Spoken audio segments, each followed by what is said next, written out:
आज 28 तारीख है और सोमवार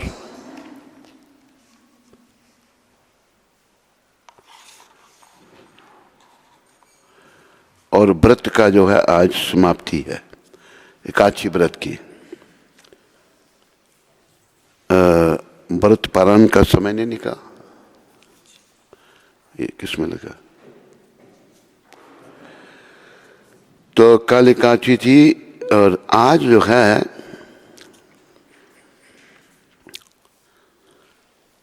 बड़े महान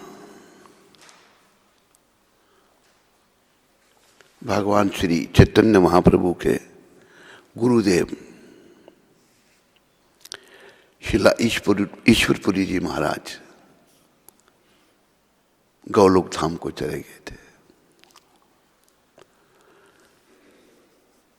तो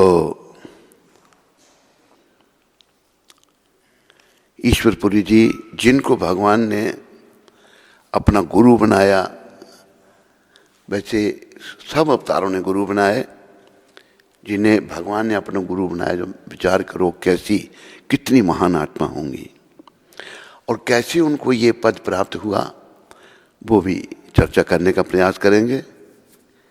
और व्रत पारण का जो समय है यानी कि 6:59 यानी कि 7 से लेकर 10:47 तक, 11:15 तक, 7 से लेकर 11:15 तक, 10:47, 6:59। तो आओ पहले हम प्रभुपाद कृपा से जिन्होंने दिव्य विभूतियाँ हमको दी, जिनका नाम लेने का हमको मौका मिल रहा है, पहले उनको याद करें हम ईश्वरपुरी जी को। ये अनिलो प्रेमाधन गाकर और फिर उनकी कृपा से हम आगे बढ़ें।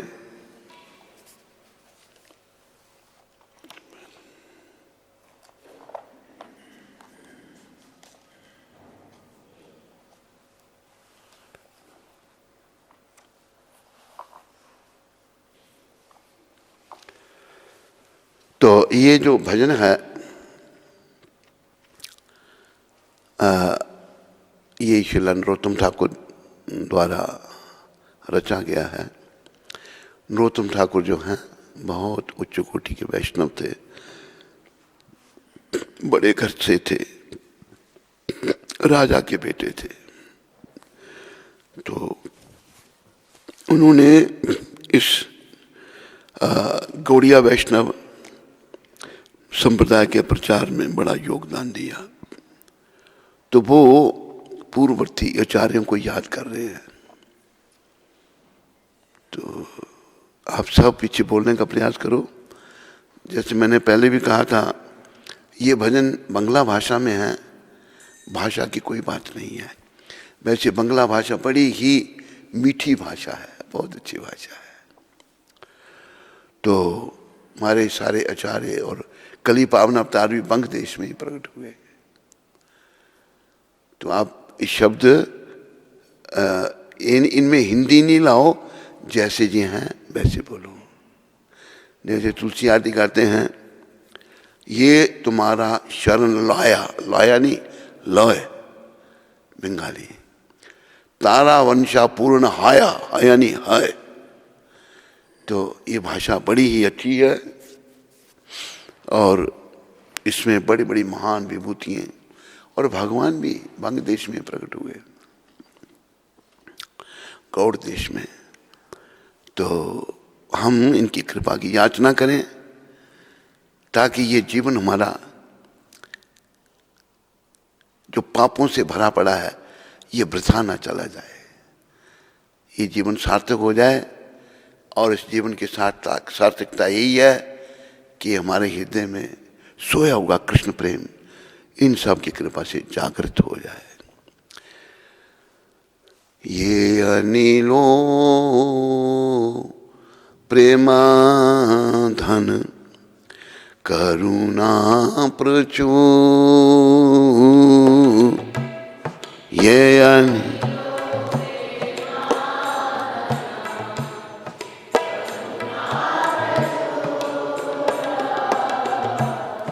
ये अनिलो प्रेमाधन करुणा प्रचुर।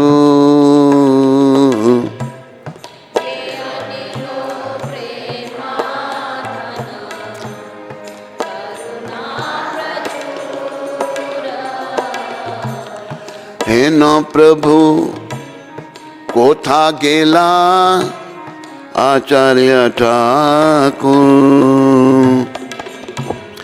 हे न प्रभु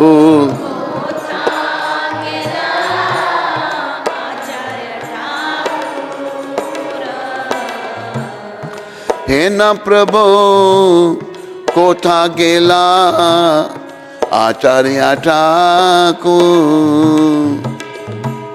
हे न प्रभु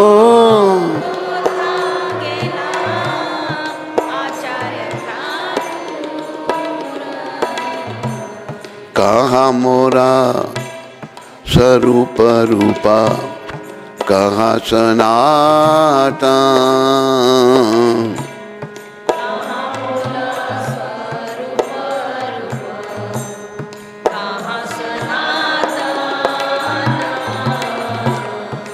कहाँ मोरा स्वरूप रूपा कहाँ सनातन।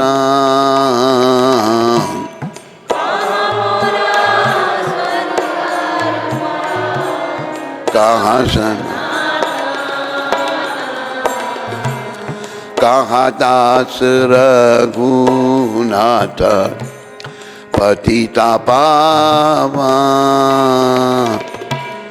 कहाँ दास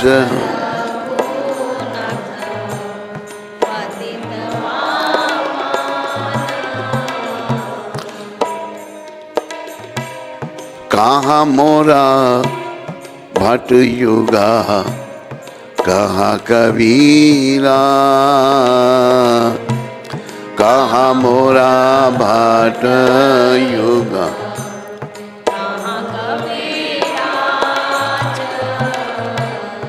एका काले कोथा गेला गौरा नटरा। एका काले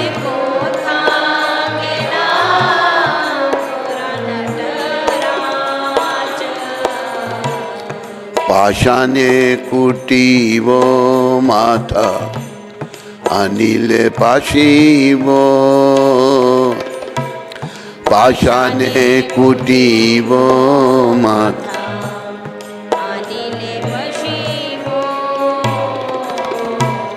गौरंगा गुनेरा निधि कोथा गेले पाबो। गौरंगा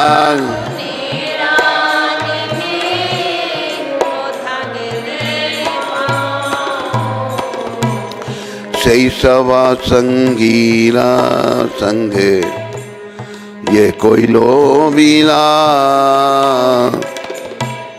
शैशवा संगीला संग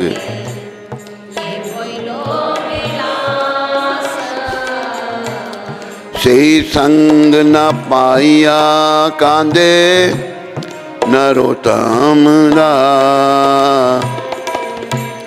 से संग न पाया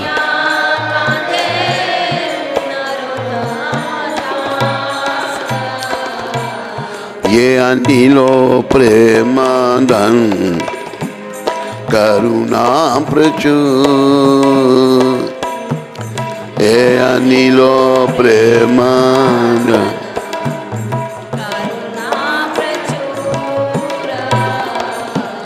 हे न प्रभु कोथा गेला आचार्य ठाकुर।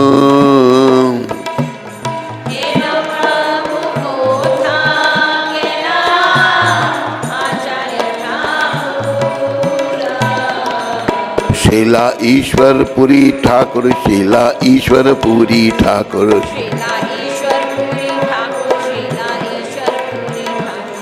शिला ईश्वरपुरी ठाकुर, शिला ईश्वरपुरी ठाकुर,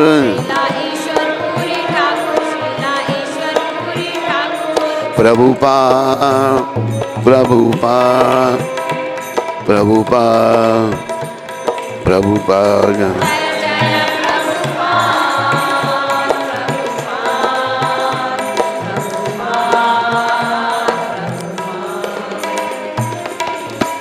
बोलो शिला प्रभुपाद की, बोलो शिला ईश्वरपुरी ठाकुर जी महाराज तिरुभाव महामहोत्सव की।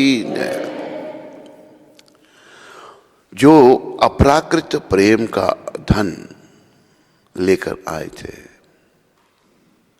तथा जो करुणा के भंडार थे, ऐसे शिला श्रीनिवासाचार्य ठाकुर कहांगे। मेरे शिला स्वरूप दामोदर और शिला रूप गोस्वामी कहाँ हैं? शिला सनातन कहाँ हैं? पतित पावन शिला रघुनाथ दास कहाँ हैं? मेरे शिला रघुनाथ भट्ट और शिला गोपाल भट्ट कहाँ हैं? और शिला कृष्णदास कविराज कहाँ हैं? महान नर्तक श्री श्री गौरांग महाप्रभु एकाएक कहाँ चले गए? मैं अपना सर चट्टान में मारकर फोड़ डालूंगा और अग्नि में कूद पड़ूंगा। सभी दिव्य गुणों के निधि स्वरूप श्री श्री गौरांग महाप्रभु को मैं कहाँ पाऊंगा? श्री श्री गौरांग महाप्रभु एवं उनके साथ लीला करने वाले संगियों का संग ना पाकर नरोत्तम दास मातर रो रहा है। तो शिला ईश्वरपुरी महाराज, एक बात याद रखो, भगवान भी गुरु बनाते हैं, प्रायः वो अपने महान भक्तों को गुरु बनाते हैं। जैसे राम जी ने वशिष्ठ जी को गुरु बनाया। वशिष्ठ जो थे इस कुल के बड़े समय से आचार्य थे। ये वापस जाना चाहते थे धाम में, पर इनको पता लगा पर इसी कुल में, रघुकुल में त्रिलोकीनाथ भगवान राम आएंगे। वशिष्ठ जी कहते इसलिए मैं नहीं गया, पर उनके भी ये आचार्य थे वशिष्ठ जी महाराज।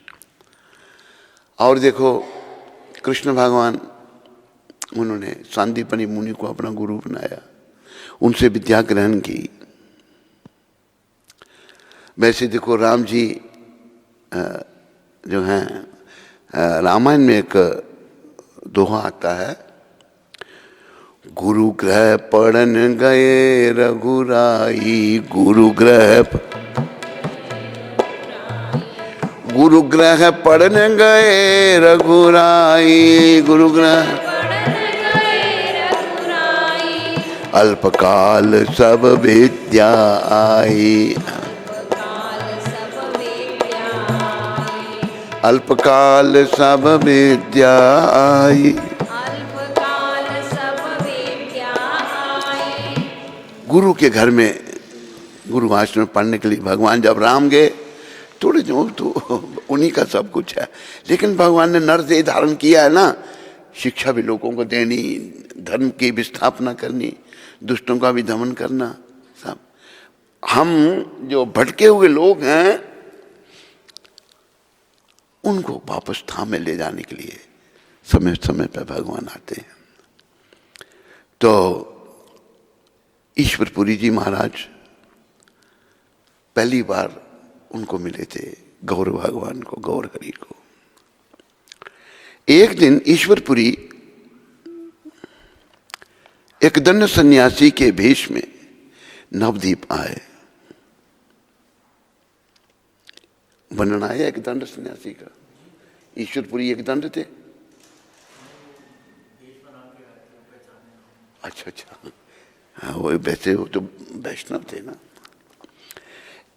एक दिन ईश्वरपुरी जी महाराज एक दंड सन्यासी के भेष में नवदीप में आए, परंतु उस समय अद्वैताचार्य अपने घर किसी महत्वपूर्ण कार्य में व्यस्त थे। यह देखकर ईश्वरपुरी नम्रतापूर्वक आंगन के एक कोने में जा बैठे। उनकी पवित्रता के कारण उनके स्वरूप से एक अद्भुत तेज प्रस्फुटित हो रहा था। अद्भुत तेज उनके चेहरे से निकल रहा था। बड़े महान पवित्र थे वो। उन्हें देखते ही अद्वैताचार्य समझ गए कि वे कोई साधारण सन्यासी नहीं है। उनके निकट आकर अद्वैताचार्य ने कहा, हे महानुभाव, आप कौन हैं? प्रतीत होता है आप अवश्य ही वैष्णव सन्यासी हैं। ईश्वरपुरी ने उत्तर दिया, मैं तो किसी शूद्र से भी अधम हूं। देखो कैसे थे, कितने महान थे। मैं कहते शूद्र से भी मैं नीचे हूं। मैं तो किसी शूद्र से भी अधम हूं। यहां केवल आपके चरण कमलों का दर्शन करने के लिए आया हूं। उस समय मुकुंद वहीं उपस्थित थे और वह देखते ही पहचान गए कि ईश्वरपुरी भगवान के शुद्ध भक्त हैं। मुकुंद जो भी भगवान के सखा थे, गौर भगवान की सेवा में रहते थे, गाते भी थे। ईश्वरपुरी जी भगवान के शुद्ध भक्त हैं। उन्होंने मधुर स्वर में भगवान का कीर्तन आरंभ कर दिया। जैसे ही वह स्वर ईश्वरपुरी जी के कानों में पड़ा, वे मूर्छा खाकर भूमि पर गिर पड़े। भगवान का नाम का कीर्तन हो तो वो मूर्छित हो गए। दिव्य भाव, दिव्य उन्माद में नेत्रों से अश्रुओं की अविरल जलधारा बह निकली। शिला अद्वैताचार्य तुरंत आगे बढ़े और शिला ईश्वरपुरी जी का आलिंगन कर लिया, गले लगा लिया उनको। परिणाम स्वरूप वे दोनों एक दूसरे को अपने अश्रुओं से नहलाने लगे। दोनों आंसू बहा रहे हैं, शिला अद्वैताचार्य महाराज जी और ईश्वरपुरी जी महाराज जी, और दिव्य प्रेम तरंगों में बह गए हैं। प्रेम तरंगे जो है ना, ये बड़े भाग्य से मिलती हैं। जब तक हमारे मन में गंदगी है, कलमश है, ईर्ष्या है, द्वेष है, काम है, बहुत कर्म है हमारे, तो ये जो दिव्य प्रेम तरंगे जो हैं, ये नहीं प्राप्त होती। तो हम सबको इन दिव्य प्रेम तरंगों की कामना करनी चाहिए कि मेरे हृदय में ये प्रेम तरंगे पैदा हों और मैं भगवान का शुद्ध भक्त बन जाऊं। बस। पर मन हमारा भटका है ना, कभी कहीं जाता है, कभी कहीं जाता है। कई हमारे कर्म चल रहे हैं हमारे साथ, तो लेकिन ये संदेश लो ईश्वरपुरी जी के इस कथा से कि दोनों ईश्वरपुरी जी और अद्वैताचार्य जो हैं वो महाविष्णु के अवतार हैं। पर सब ये प्रेम भाव से और भगवान कृष्ण का साथ देने के लिए, उनके आंदोलन में योगदान देने के लिए सब प्रकट हुए हैं। हम कलयुग के पतित लोगों के लिए। एक दिन अपने छात्रों के साथ घर लौटते समय भगवान गौरचंद्र ने शिला ईश्वरपुरी जी के दर्शन किए। शिला ईश्वरपुरी जी ने कहा, हे विद्वान ब्राह्मण, गौर भगवान को कह रहे हैं, तुम्हारा क्या नाम है? तुम ये कौन सी पुस्तकें लिए जा रहे हो? तुम क्या पढ़ाते हो और रहते कहां हो? विशंबर के कुछ छात्रों ने पूरी गोसाई को अपने शिक्षक का परिचय दिया। भगवान पढ़ाते थे ना शुरुआत में ही, गौर हरि। छात्रों ने परिचय दिया। सुनकर ईश्वरपुरी विस्मित हो बोल उठे, अच्छा तो तुम निमाई पंडित हो? महाप्रभु ने ईश्वरपुरी को अपने घर भोजन के लिए आमंत्रित किया और उन्हें लेकर घर लौट आए। सची माता ने नाना व्यंजन बनाए और भगवान श्री कृष्ण को उनका भोग लगाया। प्रसाद ग्रहण करने के बाद शिला ईश्वरपुरी घर के मंदिर कक्ष में बैठ गए और वहां भगवान श्री कृष्ण की लीलाओं का वर्णन करने लगे। बोलते बोलते वह भाव विभोर हो उठे और अधिक समय नहीं बोल पाए। जब भाव कोई, हमारे गुरु महाराज का भी मैंने आपको बताया था, प्रभुपाद जी का एक बार ऐसे दर्शन हुए थे हमको मायापुर में। ये 75 की बात है मेरे ख्याल में, अगर मैं गलत नहीं हूं तो बहुत सारे विदेशी भक्त प्रभुपाद जी के प्रभाव से वहां आए थे और गुरु महाराज बैठे हुए हैं व्यास आसन पे, प्रभुपाद जी।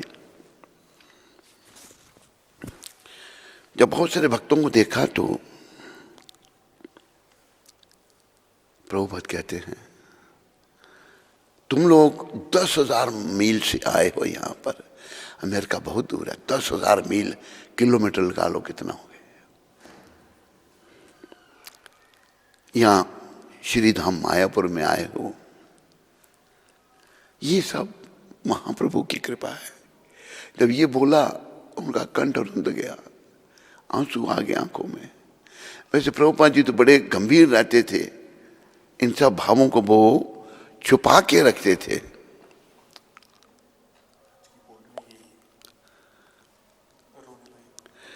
देखो ये भी लीला है आज की उसमें ना, आज जो प्रभुपाद जी भी जो हैं वो ही कह रहे हैं, कैसी देखो एक कृपा है उनकी। तो धन्यवाद।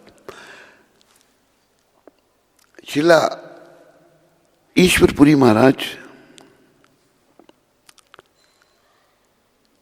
उच्च कोटि के वैष्णव, उच्च कोटि के संत, जो भगवान की लीलाओं में भाग लेने के लिए पधारे थे। तो सच्ची माता ने उनका बड़ा घर में स्वागत किया, नाना व्यंजन बनाए। और याद रखो जो बंगाली प्रसाद है ना, वो सबसे बढ़िया होता है। सबसे अगर भक्त लोग बनाएं तो, आम तो बच्चे बंगाली बेचारे मच्छियाँ खाते हैं, मछली खाओ है, मछली खाओ ना, मच्छियाँ खाते हैं। बड़ी हालत खराब हो गई है।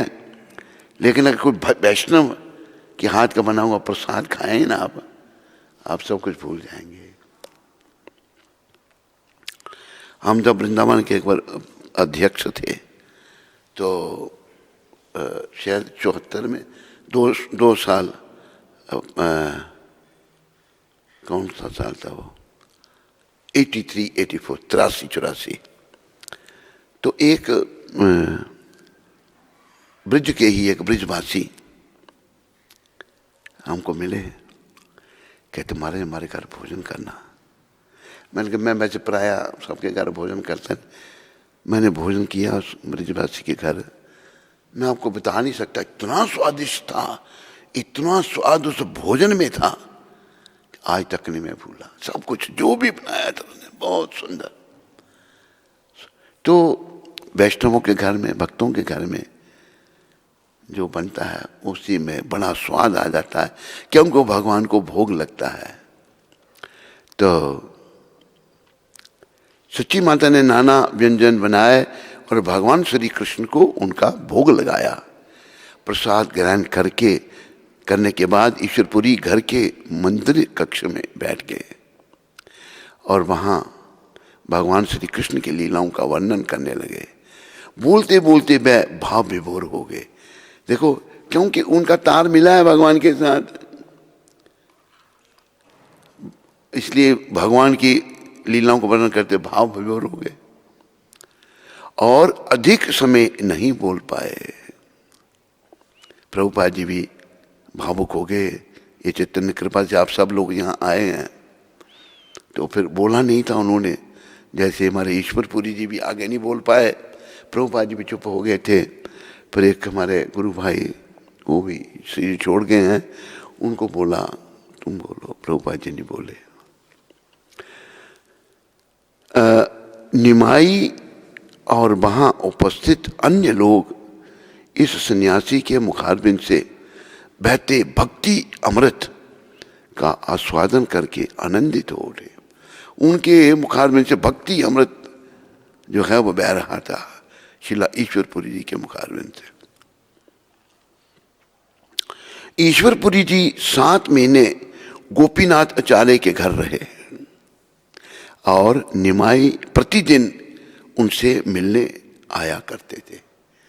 कली पावन अवतार भगवान रोज उनसे मिलने आया करते थे। गोपीनाथ आचार्य जी के घर अपना ईश्वरपुरी जी महाराज 7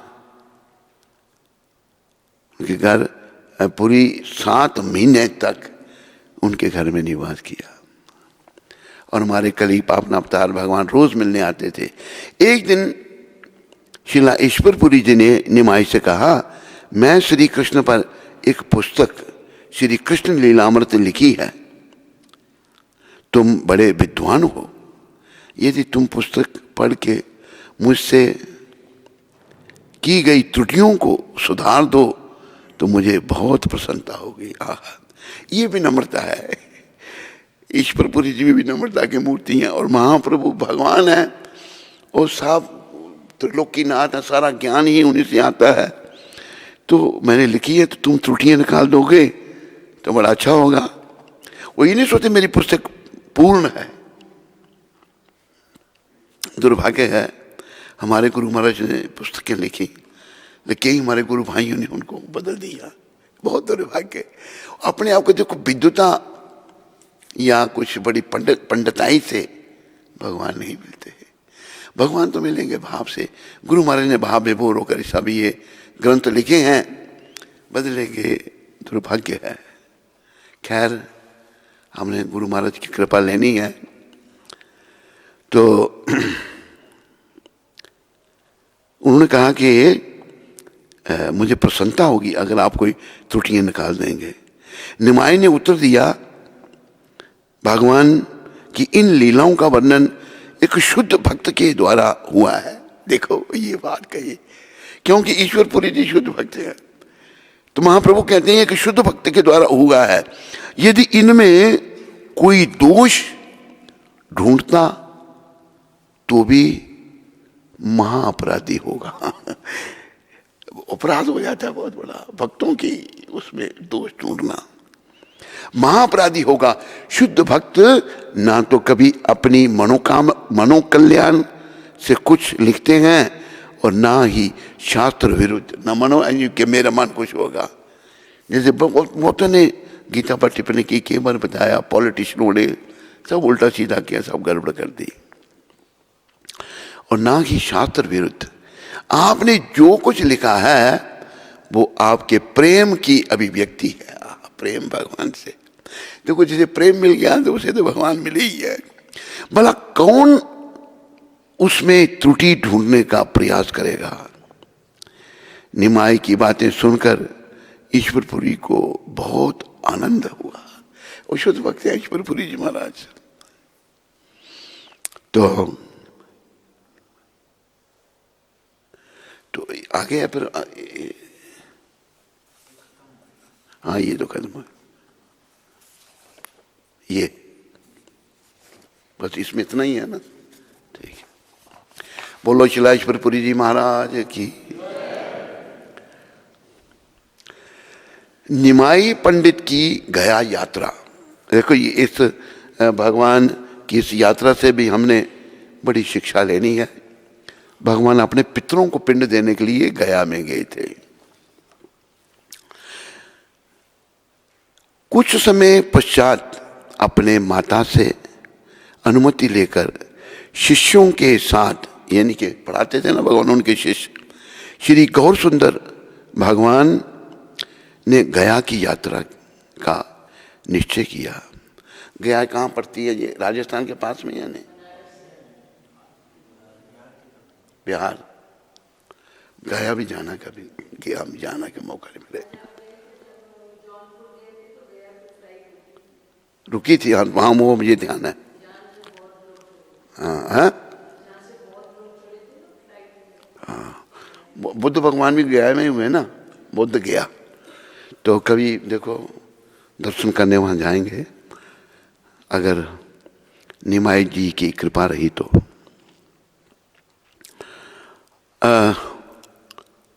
शिष्यों के साथ श्री गौर सुंदर भगवान ने गया की यात्रा की। यात्रा के दौरान महाप्रभु को तीव्र ज्वर चढ़ा कि उन्होंने अपने शिष्यों से ब्राह्मणों का चरणामृत मंगाया। देखो भगवान, बुखार हो गया भगवान को, किसी जाओ भगवान ब्राह्मणों के चरणों का चरणामृत लेके आओ, जिससे पीने के बाद वे अच्छे हो गए। अतएव सबको ब्राह्मण का आदर करना चाहिए, जैसा कि महाप्रभु ने प्रदर्शित किया। ये शिक्षा है। भगवान खुद भी ब्राह्मण परिवार में प्रकट हुए हैं, मिश्र परिवार में, लेकिन ब्राह्मणों का सम्मान किया। देखो वैसे कलयुग में तो जन्म से कोई ब्राह्मण नहीं है, जो जन्म से हैं उनको ब्रह्म बंधु कहा है, ब्राह्मण नहीं, ब्रह्म बंधु। ब्रह्म बंधु ही कहा है ना प्रभुपाद जी ने। हाँ, पर कर्म से ब्राह्मण बनना हमने कलयुग में। शास्त्र में ये कहा है कि जन्मना जायते शूद्रा, जन्म से सभी शूद्र हैं। संस्कार द्विजोत्तम, संस्कार उत्तम है। वेद पाठी भवेद विप्रा, ब्रह्म जानाति ब्राह्मण। जो ब्रह्म को जानता है वो ब्राह्मण है। कलयुग में लुप्त हो गया सब कुछ, भटक गए लोग, लेकिन भगवान ने आकर स्वयं ब्राह्मण कुल में आए और कलयुग के लोगों को क्या बताया। गौर भगवान ने इस घटना से भी उन्होंने क्या कहा कि वे विप्रा कि वे न्यासी शूद्र के ने नाय, जय कृष्ण तत्व वेता सो ही गुरु हाय। विप्र क्या, ब्राह्मण क्या, सन्यासी क्या, शूद्र क्या या नाई क्या। केवे विप्रा केवे न्यासी शूद्र के ने नाय, नाई हजामद बनाने वाला। जय कृष्ण तत्ववेता से ही गुरु है। जो कृष्ण के तत्व को जानता है। कृष्ण का तत्व क्या है कि कृष्ण भगवान हैं और अनंत कोटि ब्रह्मांड नायक हैं, सभी कारणों के कारण हैं और सबको उनकी भक्ति करनी चाहिए। ये कृष्ण। लोग जो मूर्ख लोग, जैसे दिल्ली में एक मंदिर बना है स्वामीनारायण संप्रदाय, उनके जो गुरु थे वो कृष्ण भक्त थे। उनका नाम था सज्जानंद स्वामी जी महाराज, और उन्होंने एक छोटी सी पुस्तक लिखी शिक्षा पत्री। शिक्षा पत्री में उन्होंने क्या लिखा, पहला श्लोक, वामे यस्य स्थिता राधा श्री अस्य यस्य वक्षसि वृंदावन विहारितम श्री कृष्ण हृदय चिंतये। कहते जिनके वाम भाग में राधा रानी विराज करती हैं, वक्षस्थल पर लक्ष्मी जी का वास है, और जो वृंदावन में लीलाएं करते हैं, वृंदावन विहारी, ऐसे भगवान का हम हृदय में चिंतन करते हैं। ये सज्जनानंद स्वामी जी महाराज कहते हैं। बोलो सज्जनानंद स्वामी जी महाराज की। अभी उन्हीं की चेले चांटों ने बड़ा धन आ गया, दिल्ली में मंदिर बनाया है। दिल्ली में मंदिर बनाया उन्होंने, तो उसमें क्या किया उन्होंने, जो उनकी परंपरा है स्वामी, उनको सब ऊपर बैठा दिया और कृष्ण भगवान को नीचे रख दिया। देखो ये समझ है उनकी। और उन्हीं में कुछ ऐसे भी हैं, कुछ अलग अलग हो गए ना वो, जो कृष्ण को मानते हैं, कहते हैं कृष्ण भगवान है, उनको भी स्वामी नारायण ही कहते हैं। तो कई उनके बीच में अलग अलग हो गए। तो मेरे प्यारे हरि भक्तों, कृष्ण को जिसने नीचे रख दिया तो बेचारा कितना अपराध हो गया भगवान के चरणों में। अभी उनके अनुयायी अफ्रीका में बहुत थे, और जो सज्जनानंद स्वामी के अनुयायी, जो उनका नाम था प्रमुख स्वामी, वो जब हम मंदिर में थे मोम्बासा में, वहाँ वो पधारे थे, आए थे। तो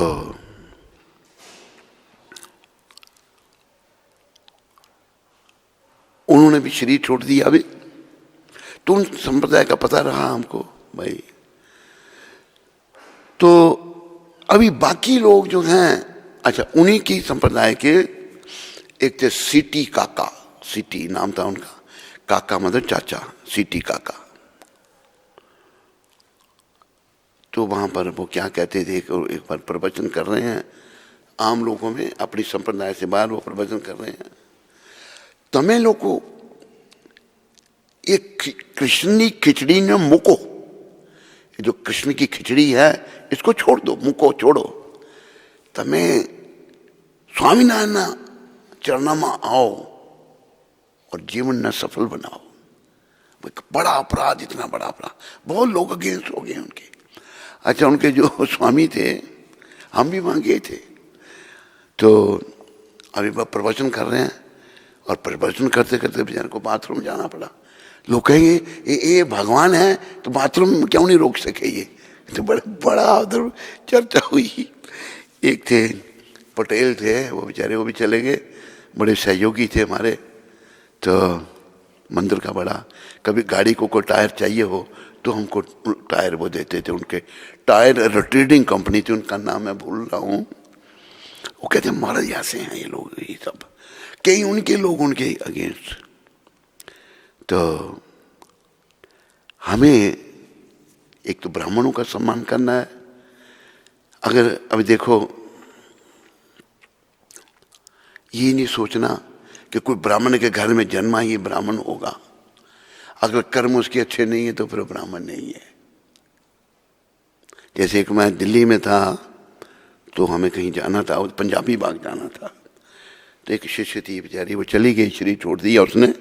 लाजपत नगर में वो रहते थे, उसका नाम क्या रखा था मैंने, मुझे भूल रहा है अभी।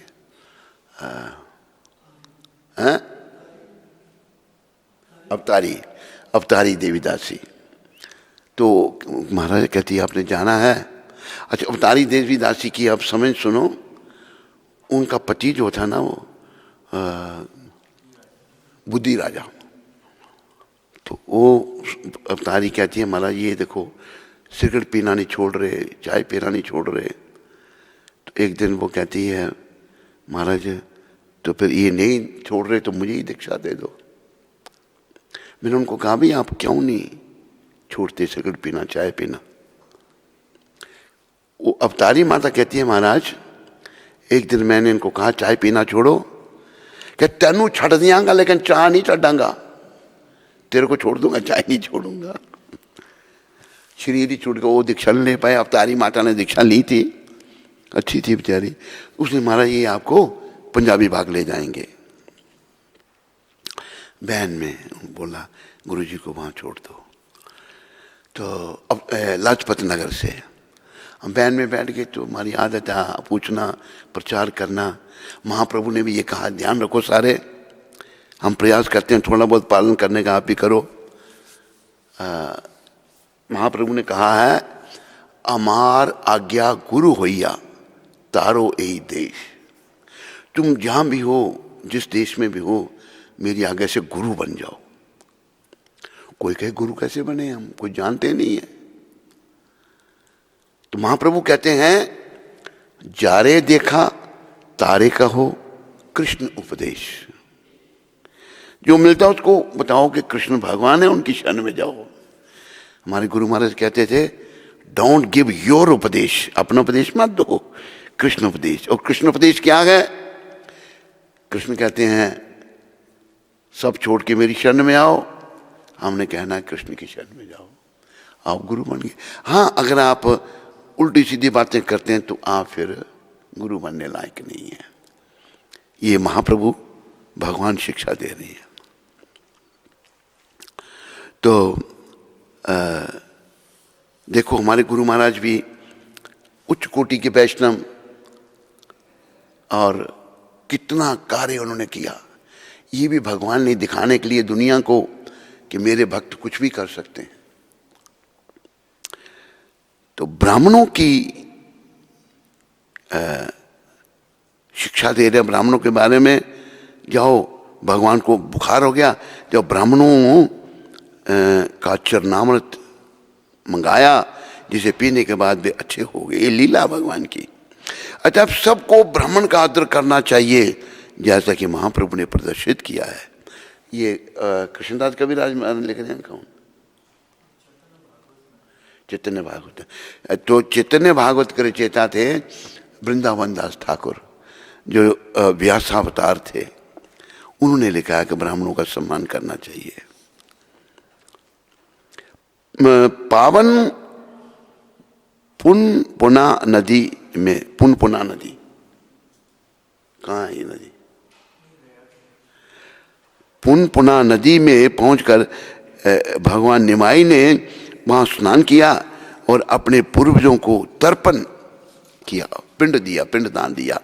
तत्पश्चात पवित्र नगरी की को प्रणाम करते हुए गया धाम में प्रवेश किया।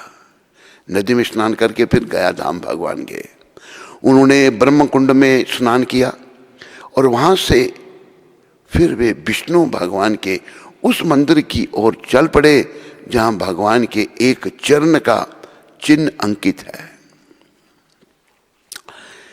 वेदी पर बना वो चिन्ह अनेक प्रकार की मालाओं से सुसज्जित था और अनेक ब्राह्मण लोग भगवान विष्णु के चरण कमलों की महिमा का गायन कर रहे थे। हे पुण्य आत्माओं, इस चरण चिन्ह को देखो। सच्चे मन से एक क्षण के लिए भी इन चरण कमलों पर किया गया ध्यान भी नरक लोक से तुम्हारा उद्धार कर सकता है। ना जाने आज तुम्हारा क्या सौभाग्य है कि तुम इनका दर्शन कर रहे हो। इन्हीं चरण कमलों से गंगा मैया का जन्म हुआ है, प्रकट हुई हैं गंगा मैया। बोलो गंगा माता की। भगवत परायण भक्त सदैव अपने हृदय की गहराइयों में इन चरण कमलों को धारण करते हैं। उनको सुनकर निमाई पंडित दिव्य आनंद के समुद्र में गोते लगाने लगे। नेत्रों से अविरल अश्रुओं की धारा बह निकली और उनका पूरा शरीर कांपने लगा। तो प्रिय बंधुओं व माताओं, बड़े प्रेम से बोलो हरे कृष्णा हरे कृष्णा कृष्णा कृष्णा हरे हरे हरे राम राम राम हरे हरे। महाप्रभु जो हैं पहले निमाई पंडित के रूप में जाने जाते थे। निमाई और निताई उनके बड़े भाई बलराम भगवान के अवतार।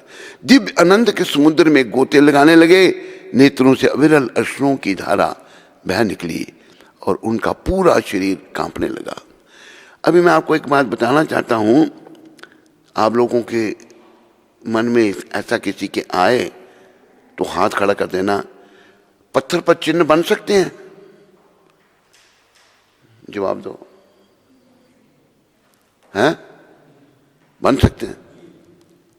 कैसे बन सकते हैं?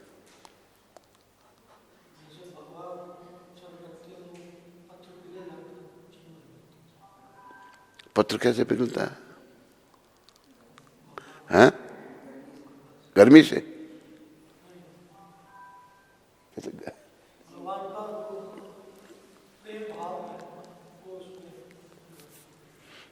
देखो एक इसके विषय में बताया है पत्थर पिघलने के बारे में। अकबर का राज था, मुसलमानों ने 800 साल भारत में राज किया। अकबर ने ये सुना कि पत्थर पिघल जाते हैं, तो एक वो थे ना तानसेन, तानसेन राग गाते तो पत्थर पिघल जाते थे, और एक राग वो अगर वो गाते तो बारिश आ जाती थी। एक राग दीपक राग गाते तो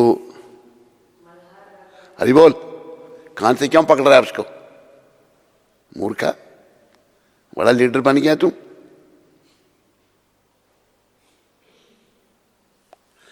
तो जो राग गाते, अगर राग मल्हार गाया तो बारिश आ जाती थी। अकबर कहता मैं देखना चाहता हूं पत्थर कैसे पिघलते हैं। तो तानसेन को बुलाया गया। तानसेन को जब बुलाया गया तो बीरबल को ज़्यादा मानता था अकबर। बीरबल बैठे हैं तो वहाँ पर एक पत्थर रखा गया और सिक्के थे, पीतल के सिक्के। एक पीतल का सिक्का अपने बीरबल ने अकबर को दिया, कहते इसके ऊपर पत्थर पर रख दो। तो उधर तानसेन जी ने वो राग गाना शुरू किया जिससे पत्थर पिघल जाते थे। जब वो राग गाया, राग समाप्त हो गया गा करके, अभी बीरबल कहते हैं उठाओ सिक्के को। सिक्का उठाया, वो बीच में गड़ गया था, वो पत्थर के अंदर चला गया था, पिघल गया था पत्थर। ऐसे पत्थर पिघलते थे। और भगवान जो है ना, सब कुछ उन्हीं से आया, कृष्ण भगवान से। तो कृष्ण भगवान जब बंसी बजाते थे तो अगर पत्थर पर खड़े हैं भगवान तो पत्थर पिघल जाते थे, और जहां भगवान खड़े उन पत्थरों पर भगवान के चरण चिन्ह बन जाते थे। बहुत पहले, कोई 25 साल पहले, ज़्यादा कम भी हो सकता है, हमको दर्शन कराए थे एक भगत जी जो थे प्रभुपाद जी के बड़े प्रेमी। तो वहाँ पर आप देख सकते हैं कि एक चरण भगवान ने ऐसा रखा और एक ऐसा रखा है, ऐसे रखते हैं ना भगवान। तो इसका भी निशान चरण का बना हुआ है, ऐसे उंगलियों के निशान इधर ही बने, बिल्कुल स्पष्ट था वो। तो जो हमारी शास्त्रों में बातें हैं अक्षर अक्षर सत्य हैं, लेकिन कलयुग का पैरा है, लोग भगवान से दूर जा रहे हैं, नरकों में जाने की तैयारी कर रहे हैं। लेकिन भगवान ने कृपा करके प्रभुपाद जी को भेज दिया और हमें पुनः मौका मिल रहा है कि हम नरकों में जाने से अपने आप को बचाएं और भगवत प्राप्ति पथ पर आगे बढ़ें। अभी गया में ही भगवान चैतन्य महाप्रभु की शिला ईश्वरपुरी जी से भेंट हुई। देव इच्छा से वहां ईश्वरपुरी भी वहीं उपस्थित थे। जैसे ही गौर सुंदर ने उन्हें देखा, उन्होंने उनको निकट जाकर प्रणाम किया। भगवान गौर सुंदर ने, शिला ईश्वरपुरी भी प्रफुल्लित हो उठे और स्नेहपूर्वक उनका गाढ़ आलिंगन किया, गले लगाया भगवान को। नेत्रों से अश्रुधारा बहाते हुए महाप्रभु ने कहा, हे प्रभु, आपके श्री चरण कमलों के दर्शन से मेरी गया यात्रा सफल हो गई। तर्पण किए जाने पर केवल उसी पितृ का उद्धार होता है जिस पितृ का तर्पण किया जाए।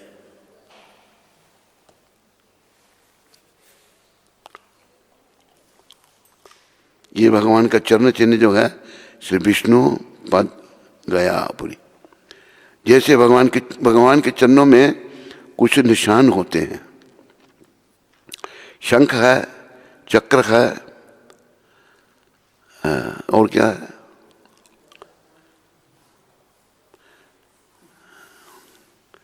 लिखा नहीं कौन कौन से निशान है।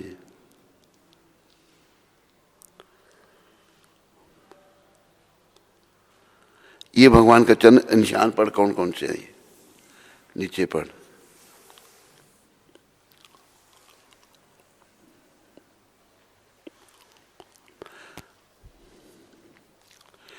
तो भगवान ईश्वरपुरी जी की उपस्थिति में बहुत प्रसन्न हुए गौर भगवान। ना जाने कितने पितरों, अभी गौर हरि कहते हैं आपकी उपस्थिति से ना जाने कितने पितरों को मुक्ति प्राप्त हुई है। इसलिए भला इस संसार में ऐसा कौन सा तीर्थ है जिससे आपकी तुलना की जा सके। इतना ही नहीं, आप तो तीर्थ स्थानों को भी पावन करते हैं। ईश्वरपुरी जी इतने महान थे, भगवान के भक्त तीर्थ स्थानों को भी पावन करते हैं। मैं भवसागर में डूब रहा हूं, कृपया मेरी रक्षा कीजिए। मैं अपना चित्त, अपनी आत्मा और अपना देह आपके श्री चरण कमलों पर निछावर करता हूं। याद रखो, जब दीक्षा लेते हैं ना हम, आजकल दीक्षा का भी मजाक बन गया है। यहाँ ये महाप्रभु शिक्षा दे रहे हैं और वर्णन भी आता है, क्या कहा है, दीक्षा काले करे भक्त आत्मसमर्पण, सेई काले करे कृष्ण आत्मसम। अगर भक्त का पूरा समर्पण होगा तो भगवान उसको अपने समान बना देंगे। पर हमारा समर्पण कहाँ होता है? हमारा समर्पण तो अपने मन को है, अपना चित्त। तो भगवान कह रहे हैं उनको, मैं अपना चित्त, अपनी आत्मा और अपना देह आपके श्री चरण कमलों पर निछावर करता हूँ, समर्पण करता हूँ। कृपया मुझ पर कृपा करें और मुझे भगवान श्री कृष्ण के चरण कमलों से बहने वाले अमृत का पान करवाएं।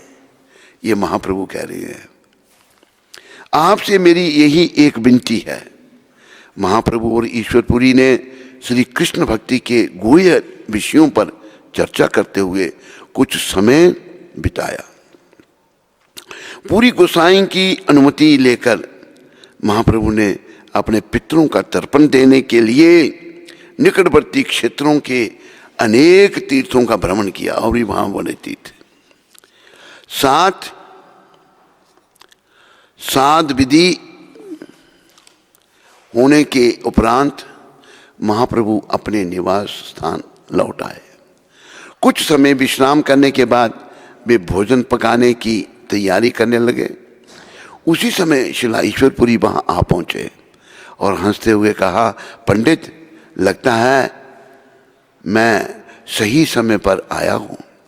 महाप्रभु ने तुरंत रंधन रोका, भोजन बना रोका और ईश्वरपुरी जी को प्रणाम करते हुए उत्तर दिया, आज आपको यहाँ भेजकर मेरा सौभाग्य मुझ पर प्रसन्न है। देखो आपने गुरु जी को कितना कि आप यहाँ आए तो मेरा भाग्य मेरे पर प्रसन्न है, आपको यहाँ भेज करके। आज आपको यहाँ भेजकर मेरा सौभाग्य मुझ पर प्रसन्न है। कुछ समय ठहर जाइए और चावल प्रसाद स्वीकार कीजिए। श्रीला ईश्वरपुरी जी ने कहा, परंतु फिर तुम क्या खाओगे? मैं खा लूंगा तो आप क्या खाओगे? महाप्रभु बोले, कोई बात नहीं, अपने लिए मैं फिर से पका लूंगा। पूरी गोसाई ने कहा, फिर से बनाने की कोई आवश्यकता नहीं है, हम दोनों इसे ही मिल बांट कर खा लेंगे। ये जो चावल का है मिल बांट कर दोनों खा लेंगे। शब्द बहुत अच्छा, मिल बांट कर खाना। अकेले खाता है ना जो, वो भी अपराध बताया है। मुस्कुराते हुए महाप्रभु ने उत्तर दिया, यह जो पक गया है केवल आपके लिए है, मुझे फिर से पकाने में पेज रू लिखा करो, पेज दो चले जाते हैं, पेज नहीं है, पेज नहीं लिखा। पकाने में अधिक समय नहीं लगेगा, संकोच मत कीजिए, कृपया इसे स्वीकार कीजिए। भगवान महाप्रभु ने ईश्वरपुरी के ऊपर इतनी कृपा की कि वे उन्हें स्वयं अपने हाथों से परोस रहे हैं। देखो भगवान अपने गुरु जी को परोस रहे हैं। धन्य है मेरे गौर भगवान और धन्य है श्रीला ईश्वरपुरी जी महाराज।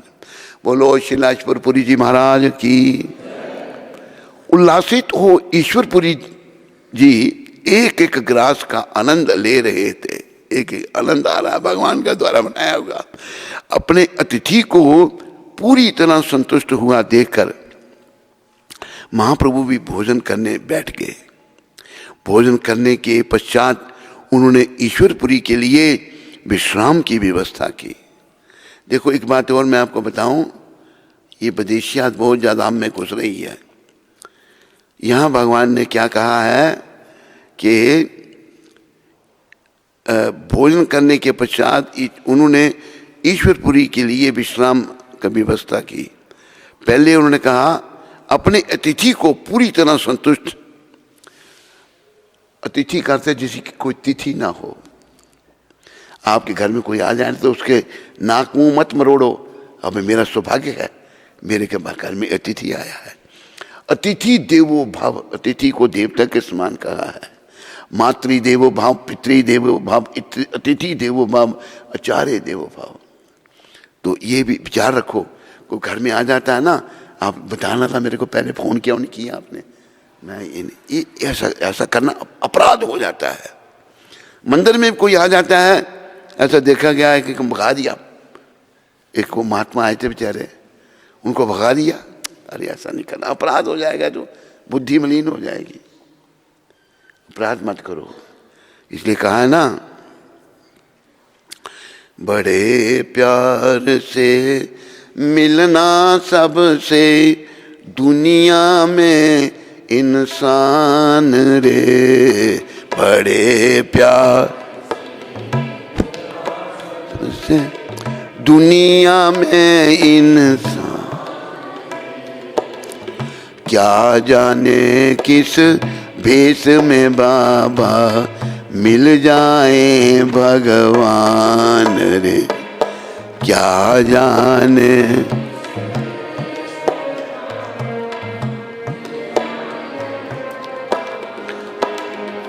ये कथाएं जो है करते हैं, इनसे शिक्षा लेनी है, उनको जीवन में धारण करना है, ना कि इस कान से सुनी दे सन निकाल दी क्या लाभ होगा, ऐसे नहीं। एक भक्त हुए गुजरात में, जेलाराम बापा, बहुत बड़े भक्त थे वो, राम जी के भक्त थे। एक दो लीला उनकी मैं सुनाऊंगा आपको। भगवान भक्तों की परीक्षा लेते हैं। भगवान उनके घर में आ गए साधु वेश में और कहा उनको कि अपनी पत्नी मेरे को दे दो, ले जाओ। वो भाई भगवान आए, पत्नी दे दी, ले गए पत्नी। भगवान वो पहचान सके भगवान मेरी परीक्षा लेने आए हैं। तो हमें ये प्रेम धारण करना है, अंदर प्रेम है नहीं, हमें परापेक्षा बहुत ज्यादा है दूसरों के प्रति। ये हमारे कर्मों के कारण है। ये नहीं मेरे घर में ऐसा था तो ऐसा मैं बन गया, नहीं। घर में कैसे होता, कर्मों से ही तू ऐसे घर में जन्मा, और फिर कर्म अगर उल्टे थे, तेरे को भगवान अपनी सेवा में ले आए, तो ये क्यों नहीं तू समझता? कर्मों को क्यों दोष देता है? भगवान की कार्य करने का ढंग बड़ा विशेष है। Krishna has very peculiar way to do the things. तो जेलाराम बापा जो थे, उनके जीवन की एक और घटना, एक बनिया मेला, उनको गुजरात में बनियों को शाह कहते हैं, शाह, यहाँ भी शाह कहते हैं, वैसे वहाँ अटक है। जैसे अमित शाह, ये भी बनिए हैं। क्या नाम है जो मोदी जी के साथी, क्या नाम उनका? अमित शाह। शाह बनियों को कहते हैं। तो एक बनिया, सब जानते थे जलाराम बापा बड़े पहुंचे हुए वैष्णव संत हैं। बापा ત્યારે તમે ભગવાન પાસે જાશો ना, મને સાથે લઈને હાલશો, भगवान के पास जाऊँ, मुझे साथ ले जाना। हाँ, बापा कहते अच्छा ले जाऊंगा। तो समय आ गया बापा का जाने का। बापा कहते हैं जो बड़े उच्च कोटि के वैष्णव होते हैं, बापा का समय आ गया। बापा ने कहा था मैंने उसको वचन दिया था ले जाऊंगा। तो बापा एक रथ पर चढ़कर आए, तो बनिया उधर से आ रहा था। तो बनिए को कहते हैं जलाराम जी कि भाई તમે મને કીધો ના કે તમે મારી સાથે લઈ જાઓ ને, તમે મને કહેતા था हलो હું जाऊँ છું भगवान પાસે। रथ पर बैठे हुए हैं। तो बनिया कहता है बापा તમે મારે સાથે શા માટે મસ્કરી કરો છો, मजाक क्यों करते हो मेरे साथ? कि नहीं मजाक नहीं कर रहा हूँ, जाऊँ छू। समझाया तो चल मेरे साथ ले जाता हूँ, नहीं मना नहीं किया बनिया ने, नहीं गया। जब नहीं गया, बनिया जब आया जहाँ पापा वीरपुर जगह है उनकी, आया तो पता लगा बापा ने शरीर छोड़ दिया है, उनके शरीर का संस्कार भी हो गया है। फिर वो पछताया, फिर पछताया क्या होते ऐसे थे बापा कि मतलब वचन किसी को दिया उसको भी धाम में ले जाने के लिए तैयार आ गए थे। तो भगवान के भक्त भगवान को पहचान सकते हैं। शीला ईश्वरपुरी जी को महाप्रभु वो भगवान हैं, वो भगवान के भक्त हैं, उनको पहचाना। तो भोजन करने के पश्चात उन्होंने ईश्वरपुरी के लिए विश्राम की व्यवस्था की। एक शिष्य के रूप में महाप्रभु ने सुगंधित तेल से अपने गुरुदेव की मालिश की। भगवान ने गुरुदेव की मालिश की। पर कलियुग के चेले कैसे होते हैं मैंने शायद बताया था आपको, दूसरी जगह बताया होगा, फिर बता देता हूँ। एक गुरु जी के दो चेले, एक टांग दबाता था, एक दूसरा दबाता था। एक चेला कहीं चला गया तो वो एक ही टांग दबाना जो दबाता। कहता है बेटा वो तेरा गुरु भाई कहीं गया तो दूसरी टांग भी थोड़ी दबा दे। गुरु जी लेटे हुए, चेला उठा गया, ये तो बाहर से इतना बड़ा पत्थर उठा के लाया, जो टांग पर मारा, टांग तोड़ दी गुरु की। कहे ये क्या किया तूने? कहते मैं उसकी टांग क्यों दबाऊं? एक टांग गुरु जी की साफ हो गई। दूसरा चेला आया, देखा कि टांग ही नहीं है गुरु जी की, तोड़ दी उसने। तो आया तो गुरु जी ये क्या होगा आपकी टांग को? कि बेटा तू गया था कहीं तो मैंने तेरे गुरु भाई को कहा कि मेरी टांग दबाना, मेरी टांग तोड़ दी। अच्छा उसकी ऐसी तैसी। गुरु सोचने क्या पता, वो गया पत्थर ला के दूसरी टांग तोड़ दी, मैं उसकी टांग, गुरु जी की टांग को बगैर कर दिया। ये कलियुग के चेलों का हाल है। देखो भगवान जब चेले बड़े उनको मालिश कर रहे हैं, हमारे चेले भी जो हैं बेचारे क्या कहें उनकी बात, टुरकाते हैं। काम बताओ, एक और बस गुरु रूप में एक मानते हैं हमको, कोई काम बताओ तो टुरका देते हैं, करेंगे नहीं। चलो भगवान उनका भी कल्याण करे। अगले दिन महाप्रभु ईश्वरपुरी के पास गए और उनसे हरिनाम दीक्षा देने का निवेदन किया कि मुझे हरिनाम दीक्षा दो। शीला ईश्वरपुरी ने उत्तर दिया, तुम तो मुझसे केवल मंत्र दीक्षा मांग रहे हो, मैं तो तुम्हें अपना जीवन, अपने प्राण तथा सर्वस्व देने के लिए तैयार हूं। इतना मैं सब कुछ दे देता हूं, तो तुम मेरे से नाम मांग रहे हो खाली। बड़ा सुंदर शीला ईश्वरपुरी जी ने कहा, मैं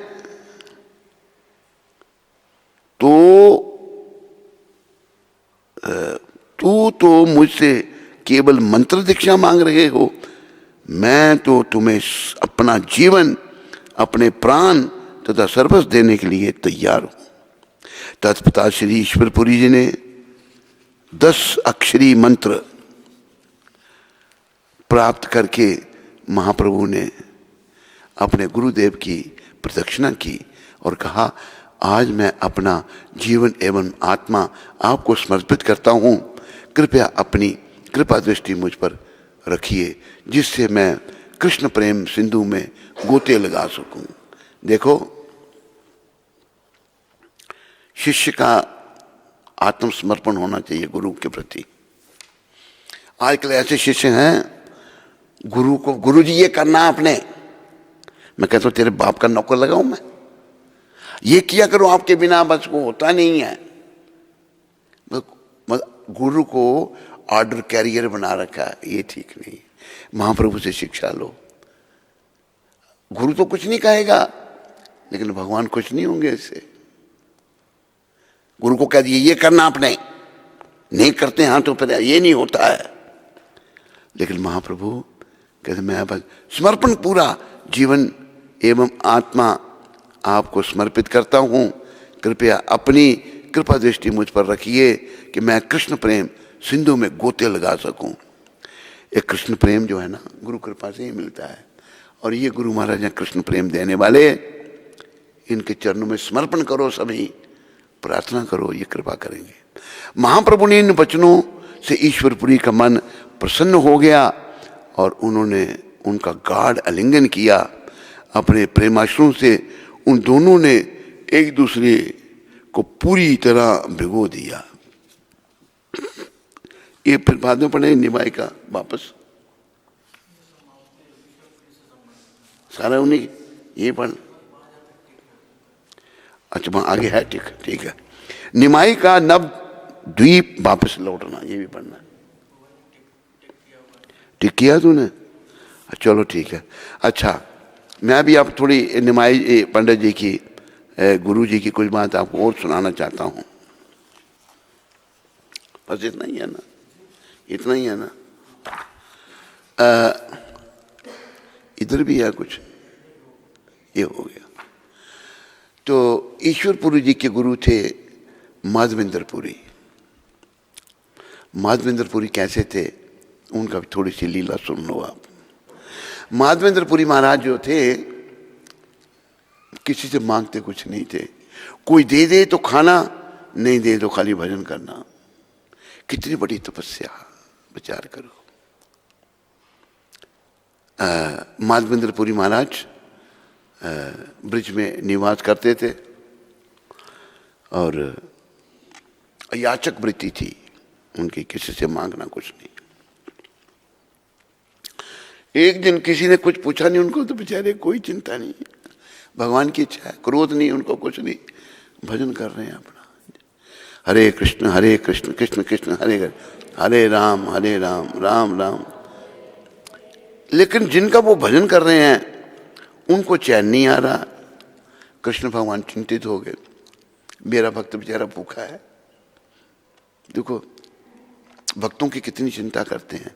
सभी भक्त बनने का प्रयास करो, सबको भगवान मिलेंगे, पर भक्त बनो, प्रयास करो, ट्राई करो। Try is the key of success. भगवान एक ग्वाल बाल बन के आ गए। ग्वाल बाल बन के भगवान आए और कहते हैं, बाबा मैं तेरे ताई दूध लाया हूं।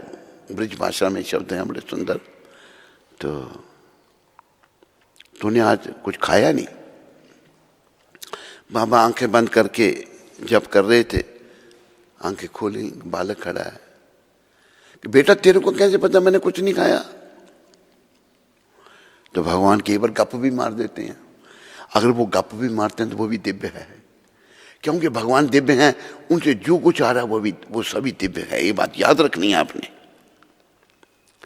कई बार विदेशी लोग क्रिटिसाइज करते हैं ना, कृष्ण भगवान की इतनी रानियां थी, वो ये थे, मूर्खों को क्या पता, नरकों में जाते हैं फिर ये लोग। भगवान कहते हैं बाल, उसने ग्वाल बाल के रूप में मुझे इधर राधा कुंड पर कुछ दूध बेचने वाली ग्वालिनें थीं। उन्होंने कहा कि आज उन्होंने बताया मुझे बाबा भूखा है। गप मार दी भगवान ने, ये बाबा हूँ तेरे ताई दूध लाए हो, तुम पी ले। बर्तन की चिंता नहीं करना, लोटन की चिंता नहीं करवे। इतना क्या के चले गए ठाकुर जी। बाबा बेचारे भूखे थे, किसी ने कुछ पूछा ही नहीं था। दूध का जब पान किया उन्होंने तो क्या हुआ? दूध वैसे अमृत है। क्या है? एक बार बीरबल को पूछा अकबर ने, बीरबल कौन से जानवर का दूध अच्छा है? बीरबल कहता है भैंस का। तो अकबर कहते हैं कि मैंने तो सुना है कि गाय का दूध अच्छा होता है। तो बीरबल कहते हैं जहां पना गाय का दूध नहीं होता, गाय का अमृत होता है। ये याद रखो, भैंस का दूध है, गाय का अमृत है। ये बीरबल जी ने कहा था अकबर को। तो दूध वैसे ही अमृत है। जब भगवान लेके आए तो वो तो डबल अमृत हो गया। भगवान के कर कमलों द्वारा ईश्वरपुरी जी ने जब उसका पान किया, उनके शरीर में सारे सात्विक भाव प्रकट हो गए। और सात्विक भाव कहाँ गए हैं ये भक्त? नहाने, स्नान ध्यान है। तो सात्विक भाव जो हैं, अष्ट सात्विक भाव हैं, वो प्रकट हो गए। और शिलापुरी ठाकुर माधवेंद्रपुरी जी समझ गए कि मेरे लिए दूध तो भगवान ही लाए थे, जिनको पीकर मेरा सारा भाव इतना जागृत हो गया। अभी उन्होंने रोना शुरू कर दिया। रो रहे हैं, रो रहे हैं, रो रहे हैं। रोते रोते थक गए बेचारे, उनको तंद्रा आ गई, नींद आ गई, थोड़ी सी नींद आ गई। तो भगवान आ गए, वही ग्वाल। तो भगवान कहते हैं बाबा तो रो मत, मैं ही तेरे ताई दूध लाया दो, तेरे लिए मैं दूध लाया था। हाँ, ये सात्विक भाव जो उनके शरीर में प्रकट हुए, स्तंभ शरीर का अकड़ जाना, जड़ हो जाना, स्वेद बहुत पसीना आना, स्वर भंग आवाज का लड़खड़ाना और बदलना, बेपतु कंपन शरीर का कंपन, बेवर्णीय शरीर का रंग बदलना, अश्रुपात बहुत अश्रु निकलना, बहुत ज्यादा रोमांच, रोंगटे खड़े होना, शरीर में रोमांच होना, प्रलय बेहोश हो जाना। ये सारे सात्विक भाव जो हैं ये प्रकट हुए थे शिला माधवेंद्रपुरी महाराज में। जब सात्विक भाव प्रकट हुए तो वो समझ गए कि कोई साधारण बालक नहीं थे भगवान। तो फिर रोना शुरू कर दिया उन्होंने, रो रहे हैं, रो रहे हैं, रो रहे हैं। रोते रोते नींद आ गई। फिर भगवान आ गए सपने में, कहते हैं बाबा तू रो मत, मैं तो ही तेरे लिए दूध लाया था। मैं यहाँ पर जगह बुझा दी भगवान ने, बड़े समय से पड़ा हूँ। यहाँ यवनों का आक्रमण हुआ और यवन मेरे विग्रहों को तोड़ते हुए आ रहे थे।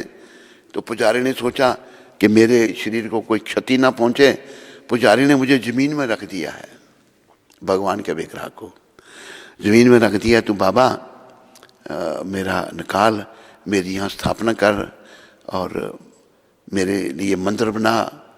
और मेरे को अन्नकूट, अन्नकूट तभी से शुरू हुआ। अन्नकूट मतलब बहुत सारे पदार्थ बनाने, बहुत सारे पदार्थ बनाकर भगवान को भोग लगाना। अन्नकूट 56 भोग, कई बार तो हजारों प्रकार के भोग बनते हैं। तो अन्नकूट का भोग लगा, माधवपुरी जी आंखें खोली। ब्रजवासी बहुत मानते थे उनको। तो उन ब्रजवासियों को बुलाया, भाई चलो चलो भगवान यहाँ धरती में पड़े हुए हैं, जगह बताई थी। तो बड़े युक्ति से माधवेंद्रपुरी महाराज गए, सारे ब्रजवासी गए, बड़े आराम से, भाई भगवान का विग्रह अंदर है, साफ किया, झाड़ी झुड़ी को साफ किया, धीरे धीरे खुदवाई कराई। बीच में से विग्रह कौन सा प्रकट हुआ? श्रीनाथ भगवान। बोलो श्रीनाथ भगवान की जय। श्रीनाथ जी जय, गोपाल जी जय, श्रीनाथ जी जय, गोपाल जी जय, गोपाल जी जय, श्रीनाथ जी।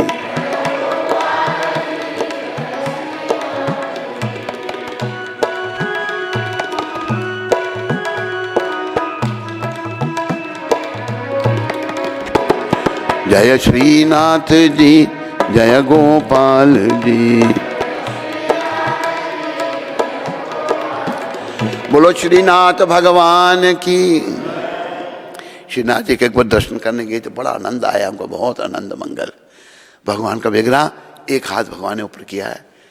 उस समय भगवान 7 वर्ष के थे। 7 वर्ष पहले इस उंगली से भगवान ने गोवर्धन पर्वत को उठाया था। यही दर्शन है उनके श्रीनाथ जी के। प्रकट हुए, सब ब्रजवासी बड़े खुश हो गए, भगवान बड़े युक्ति से भगवान को बाहर निकाला, प्रसन्नता का अंत नहीं है। और भगवान का अभिषेक किया, ब्रजवासी ने सब सम्मान सुन लिया, अभिषेक किया। भगवान कहते हैं मुझे बड़ी गर्मी लगी है, पृथ्वी में रहा मैं बड़े समय तक, मुझे भोग लगाओ। अन्नकूट, अन्नकूट में बहुत सारी प्रिपरेशन, 100, 200, 500, 1000 भोग लगा भगवान को।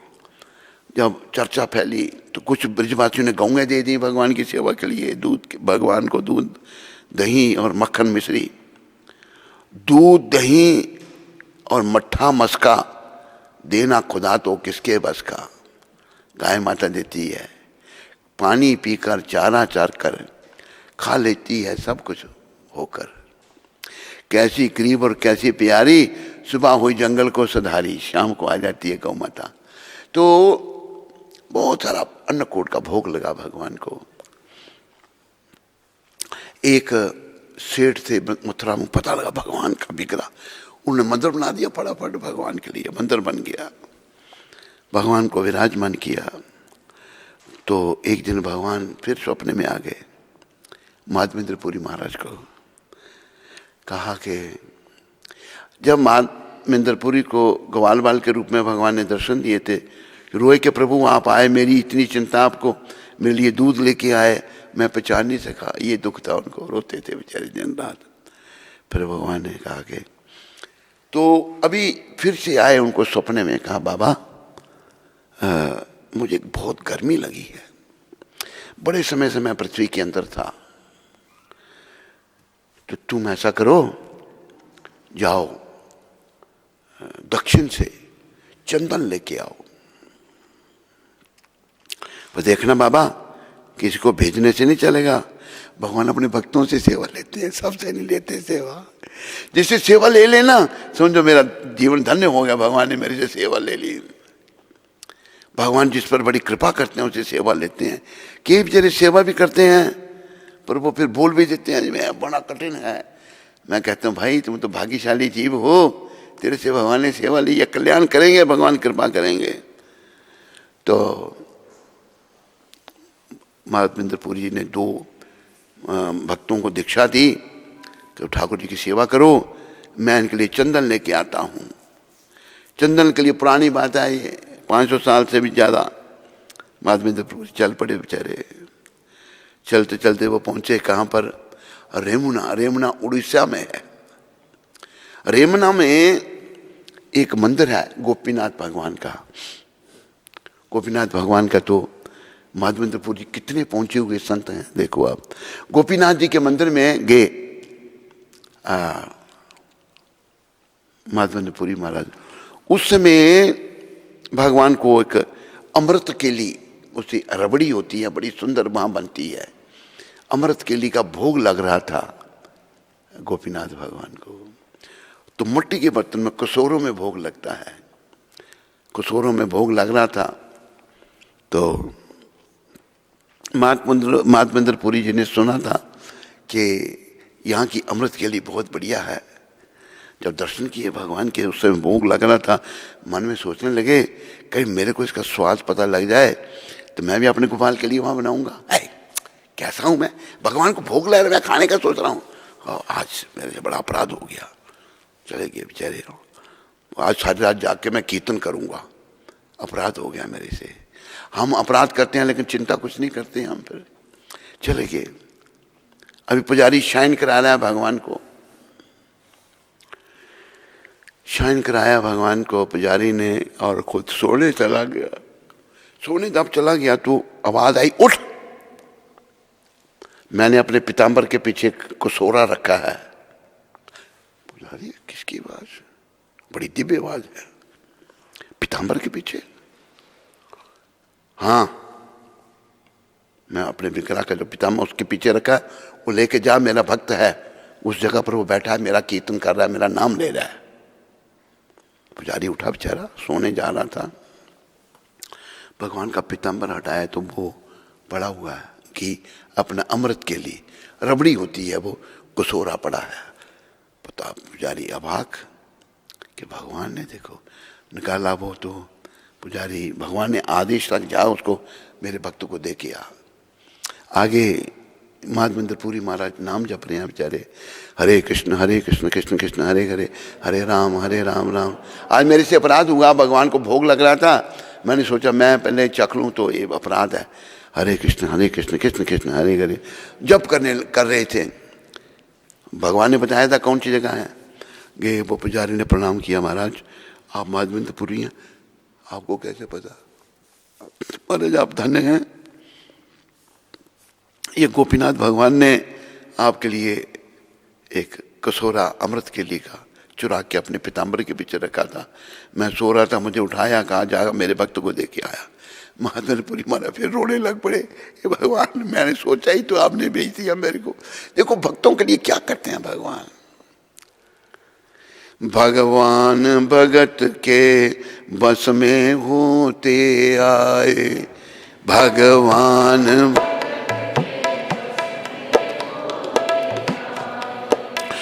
भगवान भगत के बस में होते आए, भगवान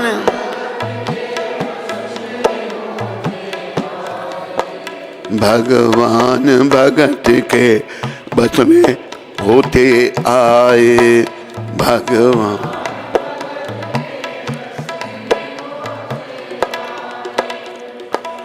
जब जब भीड़ पड़ी भक्तन पे, जब जब भीड़ जब जब भीड़ पड़ी भक्तन पे, जब नंगे पाँव वो आए, नंगे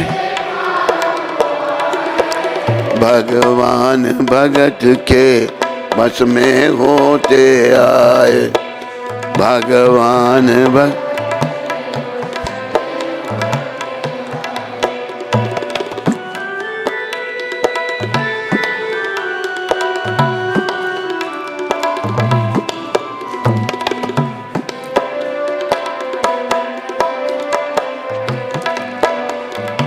तो देखो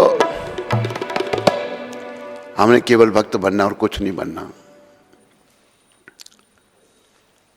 हमने भगवान का भक्त बनना है। और भगवान कहते हैं अहम भक्ता पराधीना, मैं अपने भक्तों के अधीन हूँ। तो शिला माधवेंद्रपुरी महाराज को खीर का कसोरा दिया, उसने प्रणाम किया उनको और वापस गया पुजारी। तो रातों रात उधर से भाग गए माधवेंद्रपुरी महाराज कि ऐसे लोग पीछे पड़ जाएंगे। मेरे जो सच्चे वैष्णव है ना, हम तो लाभ प्रतिष्ठा चाहते हैं, हमारा नाम हो, हाँ बड़े अच्छे हैं, भक्त नहीं चाहते। कहते हैं कि जाड़ेरा प्रतिष्ठा सुख रेरा बिष्ठा। अगर भक्त प्रतिष्ठा चाहता है तो ये सुअर की गंदगी की तरह है। वो भाग गए वहाँ से, लेकिन वो कहाँ पहुँचे, पुरी में आ गए। ये रेमुना है जगह है, वहाँ से भी पूरी कुछ दूर आगे है, वहाँ गोपीनाथ जी का मंदिर है रेमुना में। वहाँ से शिलापुरी माधवेंद्रपुरी महाराज आगे जगन्नाथपुरी में आए तो उनकी ख्याति पहले ही वहाँ पहुँच गई थी। राजा भी आ गया कि महाराज क्या सेवा करूँ। कहते भाई मुझे चंदन चाहिए, मैं अपने भगवान के लिए, उन्होंने आदेश दिया मेरे को। जब भगवान पृथ्वी में पड़े थे तो उन्होंने कहा था माधवेंद्रपुरी को, मुझे बहुत गर्मी लगी है तो चंदन लेके आ, मेरे शरीर पर चंदन का लेप कर। चंदन ठंडक पहुंचाता है, बहुत ठंडा होता है चंदन। तो राजा ने बहुत सारा चंदन एक आदमी साथ लगा दिया, चंदन उठाकर सब दुनिया इकट्ठी हो गई उनके दर्शनों के लिए। भाई इनके लिए भगवान ने खीर चुराई। तो गोपीनाथ पहले नाम था उनका, गोपीनाथ, रेमुना के गोपीनाथ। जब खीर चुराई तो नाम पड़ गया उनका खीर चोर गोपीनाथ। बोलो खीर चोर गोपीनाथ की। रेमुना में मैं गोपीनाथ की एक लीला छोटी सी आपको सुना देता हूँ। हमें वहाँ दोपहर जाने का मौका मिला। पहली बार हमें, हमारा शिष्य था, दीक्षित नहीं था, पर बड़ा अच्छा था बेचारा, पप्पू प्रत्यूष भरतिया लेके गया था, मेरे को लेके गया था। तो मैंने सुन रखा था भाई खीर बहुत। तो मैंने गोपीनाथ जी को कहा, मैंने गोपीनाथ भगवान मेरा पेट रहता है खराब, पेट शुरू से एक कृपा थी, अभी मैं समझ रहा हूँ क्यों मेरा पेट खराब रहता है, ये कृपा थी भगवान की। कभी कभी मैं दुखी होता हूँ, लेकिन चेले डांट देते हैं, महाराज आप खाया करो, हर समय खाते रहा करो, खाते नहीं है आप, इसलिए पेट खराब है आपका। मैंने कहा भाई खाने के लिए तो ना शरीर मिला, हाँ आप खाया खाते रह करो हर समय। ऐसे भी मतलब डॉक्टर हैं बेचारे, वो कंपाउंडर हैं, डॉक्टर नहीं है। तो मेरा पेट शुरू से खराब, ये भी कृपा भगवान की। वो जो मेरे को कहता था खाते ना करो, उसको बताऊंगा मैं, सबके सामने नहीं, अकेले बताऊंगा उसको। तो मैंने गोपीनाथ जी को कहा, मैं गोपीनाथ भगवान आपकी ये खीर बहुत बढ़िया मिलती है यहाँ पर, तो मैं भी ज़्यादा खाना चाहता हूँ, पेट नहीं खराब होना चाहिए।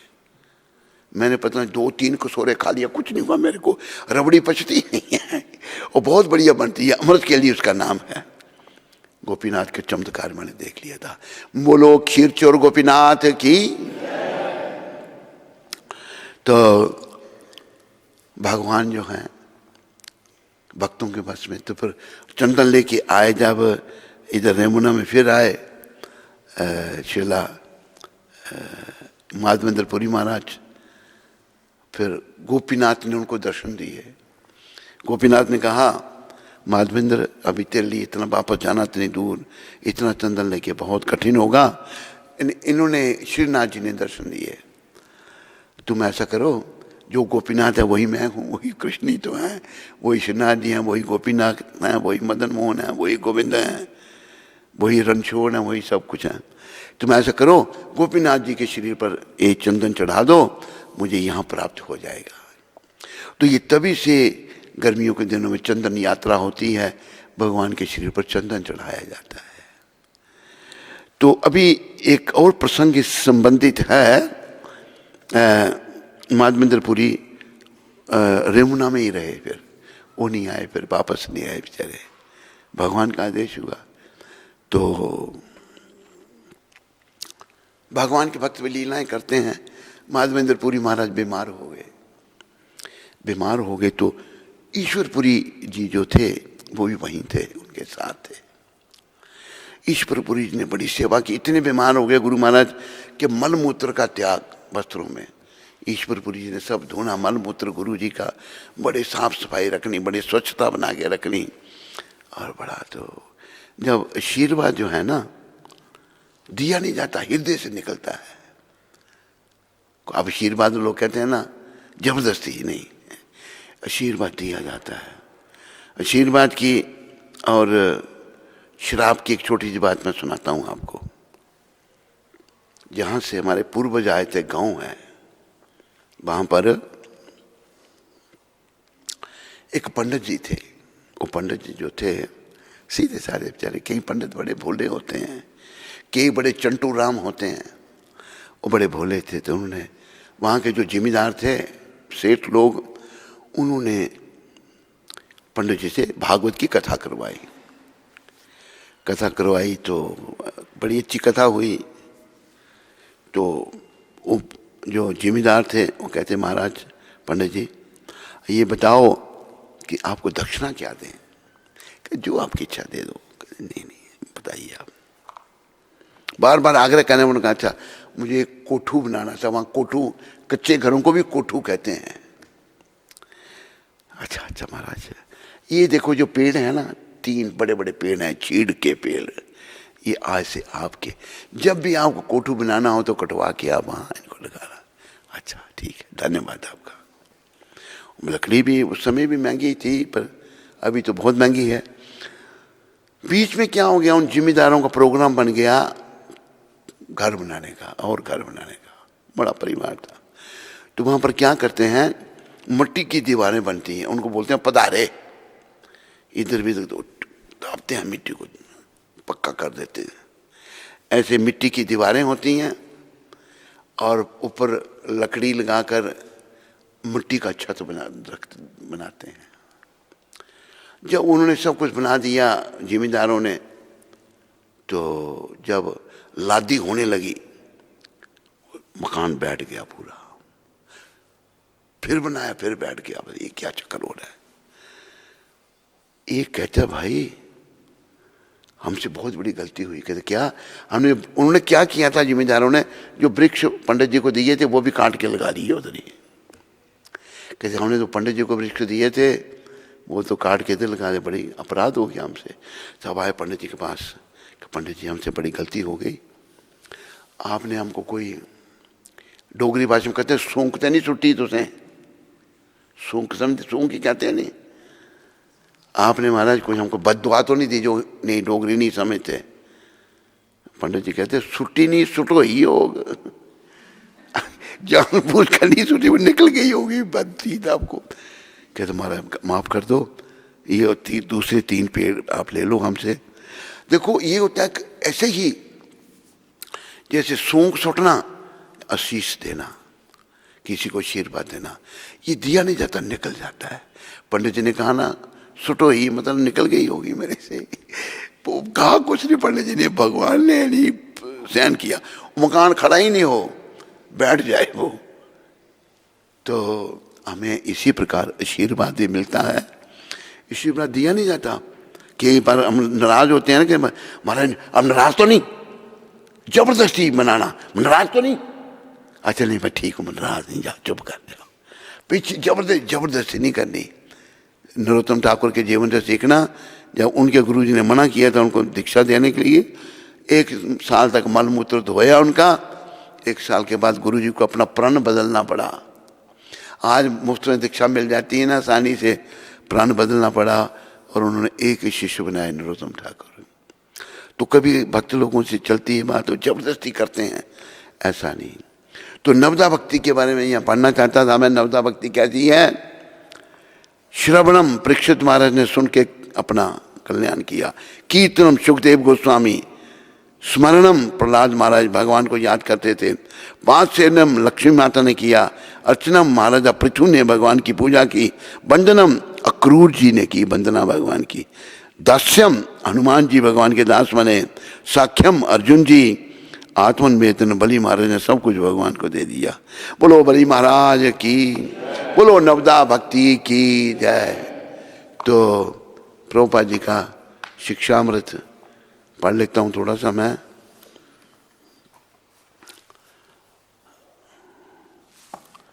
कहाँ रखी है पर, कौन सी? ईश्वरपुरी फिर, हाँ वो बीच में रह गए, टाइम की तरफ ध्यान जा रहा था मेरा। अच्छा क्या हुआ, ईश्वरपुरी जी महाराज, मलमूत्र तो बता ही दिया मैंने, बड़ा गुरु जी की सेवा की। इतनी देर में उनके दूसरे चेले आ गए, उनका नाम था रामचंद्रपुरी। रामचंद्रपुरी जो थे ये कहाँ, लखनऊ के थे, कहाँ के थे? रामचंद्रपुरी ज्ञान मार्गी बन गए, भक्त नहीं। गुरु महाराज रो रहे हैं भगवान का सिमरन करके। ईश्वरपुरी अपना रामचंद्रपुरी कहते हैं, गुरु महाराज ये क्या भावकों की तरह रो रहे हैं आप ज्ञान का आश्रय लो। चल दुष्ट कहीं का आ गया मेरे को ज्ञान सिखाने, निकल यहाँ से। मैं अपने प्राणनाथ को याद कर रहा हूँ, मैं ज्ञान सिखाने आ गया, भगा दिया उसको। ईश्वरपुरी जी ने कुछ नहीं कहा, मलमूत्र धोया तो हुआ क्या, त्रिलोकीनाथ भगवान श्री कृष्ण चैतन्य महाप्रभु ने ईश्वरपुरी जी को अपना गुरु बनाया। वो शुद्ध होते, परमात्मा परमात्मा के साथ मिले हुए थे, महान आत्मा थे वो। तो जबरदस्ती नहीं करनी, याद रखो। इन कथाओं को सुनना नहीं, खाली जबरदस्ती करोगे भाई तो अपराध हो जाएगा। गुरु कुछ भी नहीं कहेंगे पर भगवान नहीं खुश होते, फिर भगवान नहीं खुश होते। तो ऐसे फिर ईश्वरपुरी जी के शिष्य बने चैतन्य महाप्रभु। और रामचंद्रपुरी बेचारा, उनका काम क्या था, छिद्रान्वेषण, गलतियां निकालना। हमारे पास भी कई किस्म के आते हैं, और जब भी कोई आता है उसकी गलतियां गिनते हैं, हमारा इसमें देखो ये कर रहा था, ये कर रहा था, ये कर, उसको कहते हैं छिद्रान्वेषण। अरे गलतियां तो हैं सब जगह। तू कौन सा दूध से धुला हुआ है कोई दूध से धुला हुआ यहाँ पर, मतलब कोई गलती नहीं उसमें है, कोई है कोई? तो हमें छिद्रान्वेषण नहीं करना, गलतियां नहीं निकालनी, अपनी गलतियां देखनी, दूसरों के गुणों को देखना। अगर ऐसा भी कहा ना कि पर उपदेश कुशल बहु तेरे, पर दूसरों को उपदेश देने वाले बहुत हैं, पर उपदेश कुशल बहु तेरे,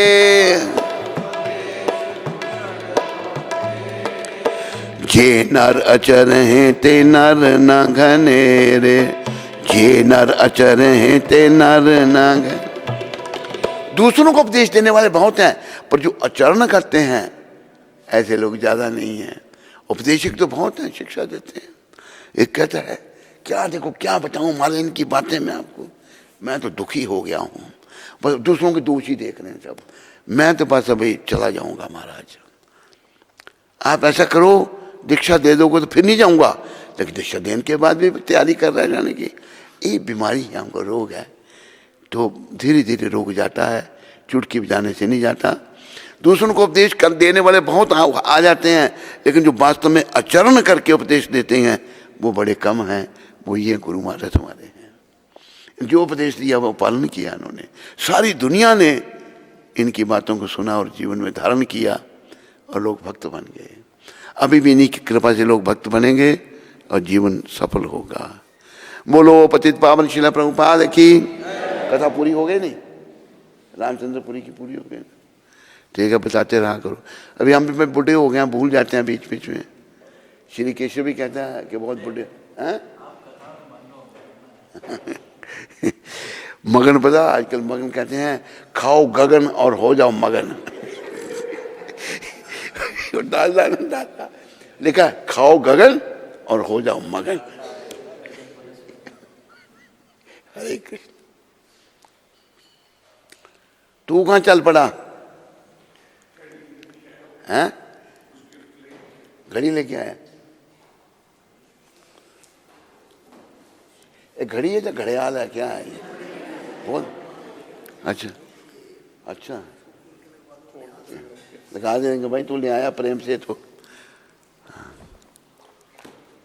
बाकी हो गया ना पूरा सब है? शिक्षामृत रह गया। हाँ, ये पढ़ते हैं घड़ी ले आया ना घड़ियाल। मैंने कहा घड़ी सोनम।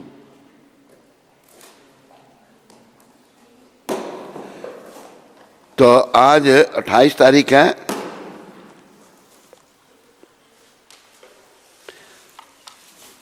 आज की शिक्षा प्रभुपाद जी ने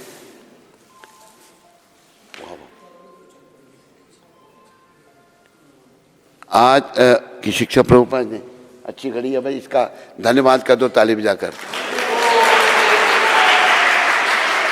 चलो हरि बोल, निकालो इसको, दिखाते थे। बहुत बढ़िया घड़ी है। तो वो उसमें सेल लाया नहीं, तुम लगा दिया? लगे खाली वो निकालनी है पत्ती। अच्छा, सेल भी पहले लगे हैं। ठीक, चल पड़े। अच्छा बस नहीं चल रही? हाँ चल रही है। टाइम अभी है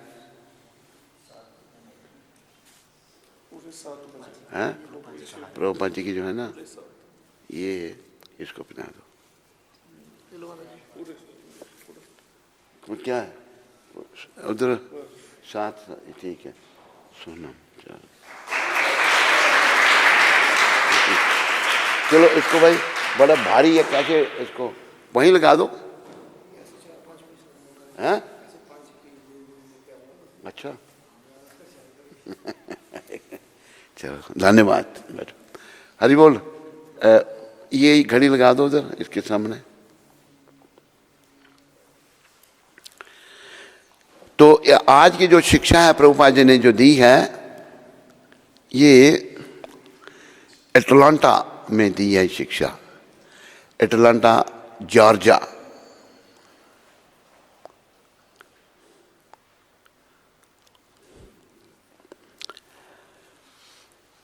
और आज की शिक्षा जैसे वो बता रहा था, आज के प्रसंग में विरोचन बता रहा था, श्री नित्यानंद प्रभु और श्री चैतन्य महाप्रभु, ये दो भगवान इस युग की पतित आत्माओं का उद्धार करने हेतु आए हैं।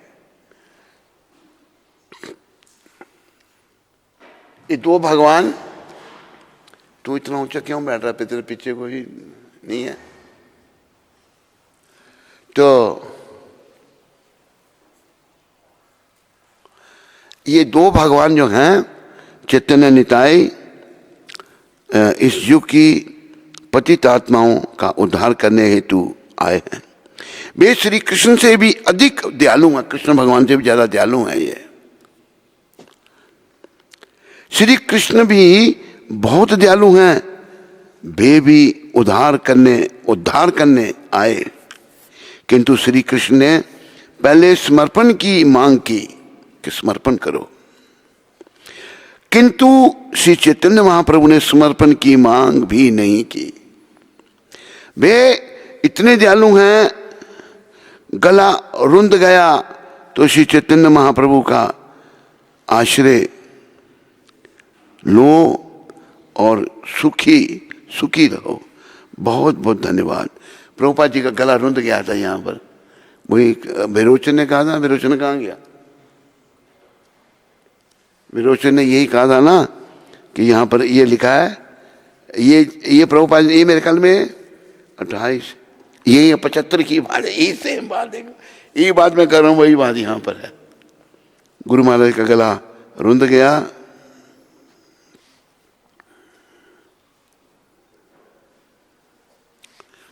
श्री नित्यानंद प्रभु और श्री चैतन्य महाप्रभु, ये दो भगवान इस युग की पतित आत्माओं का उद्धार करने हेतु आए हैं। वे श्री कृष्ण से भी अधिक दयालु हैं। श्री कृष्ण भी बहुत दयालु हैं, वे भी उद्धार करने आए, किंतु श्री कृष्ण ने पहले समर्पण की मांग की, किंतु श्री चैतन्य महाप्रभु ने समर्पण की मांग भी नहीं की। वे इतने दयालु हैं, गला रुंध गया प्रभुपाद जी का। तो श्री चैतन्य महाप्रभु का आश्रय लो और सुखी रहो। बहुत बहुत धन्यवाद। रोने लगे गुरु महाराज। यही बात थी। तूने कहा था, किसने कहा था? विरोचन ने। तो प्रभुपाद जी जहाँ उनकी आंखों में आंसू आ गए और रोने लग पड़े, भावुक हो गए। जो भाव है, इसी को प्रभुपाद जी जैसे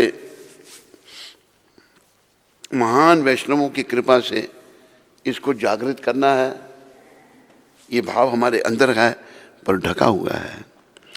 बोलो भाव बेहोर पतित पावन शिला प्रभुपाद की। बोलो गौर निताय भगवान की। सुनो, ये अटलांटा में कहा है भगवान प्रभुपाद जी ने, पर मैं जो कह रहा हूं वो मायापुर का है। सेम चीज है। ये अटलांटा में कहा है प्रभुपाद जी ने।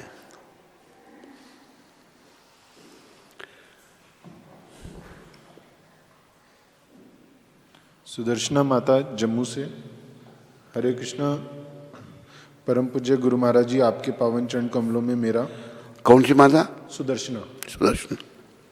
कोटि कोटि दंडवत प्रणाम। गुरु महाराज जी, आपका बहुत बहुत धन्यवाद जम्मू वाले भक्तों पर इतनी कृपा बरसाने के लिए। पढ़ते जाओ। पर मेरे ही कुछ कर्म ऐसे रहे होंगे कि मुझे आपके दर्शन नहीं हुए, कि मुझे आपके दर्शन और कृपा लेने का सौभाग्य नहीं प्राप्त हुआ। मुझे पता नहीं अब कब ये सौभाग्य प्राप्त होगा।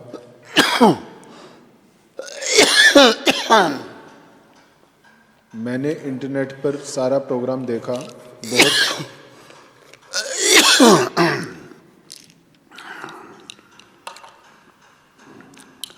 बहुत आनंद आया। गुरु महाराज जी, आपका बहुत बहुत धन्यवाद। आपकी अभागी बेटी सुदर्शना, जम्मू से। सुदर्शना, तेरी बेटी आई थी मंदिर में? नहीं आई थी? हैं? इसकी बेटी आई थी ना, कोमल कौन सी? हैं? हाँ, अच्छा, वो आए थे।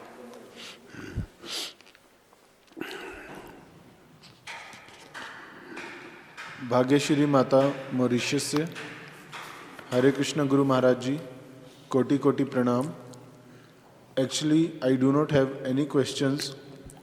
Actually, I have an appreciation to make. Guru Maharaj Ji, we feel very inspired to listen to morning Parvachan every day. We feel more enthusiasm to practice our bhajan and to preach the message of Srila Prabhupada to others. We are million of times ever grateful to Guru Maharaj for such nice arrangements for Katha to reach us. Please Guru Maharaj Ji, keep showering your mercy on us. Thank you very much. From Bhagyashri Devi Dasi, Mauritius. पूरे सारे शब्द सुनाई नहीं दिए मेरे को, क्या कह रही है वो? वो कह रही हैं कि हम नित्य आपकी कथा सुनते हैं और आपकी कथा सुन करके बहुत इंस्पायर्ड फील करते हैं. टायर्ड? इंस्पायर. अच्छा, इंस्पायर्ड, मैं टायर्ड. और आपकी कथा सुन के हमें अपना साधना भक्ति करने के लिए बहुत बल मिलता है और प्रभुपाद की पुस्तकों का प्रचार करने के लिए भी बड़ा प्रोत्साहन मिलता है. हम ये लाइव देखते हैं या ऐसे? जी लाइव इस समय देख रहे हैं वो? जी. उधर क्या टाइम होगा? पीछे हैं 2.5 घंटे? हाँ, 2-2.5 घंटा पीछे. हैं? 2-2.5 घंटे पीछे है मेरे को. 2.5 घंटे पीछे. सो आपका धन्यवाद कर रहे हैं इसलिए. वेलकम भाग्यश्री माता.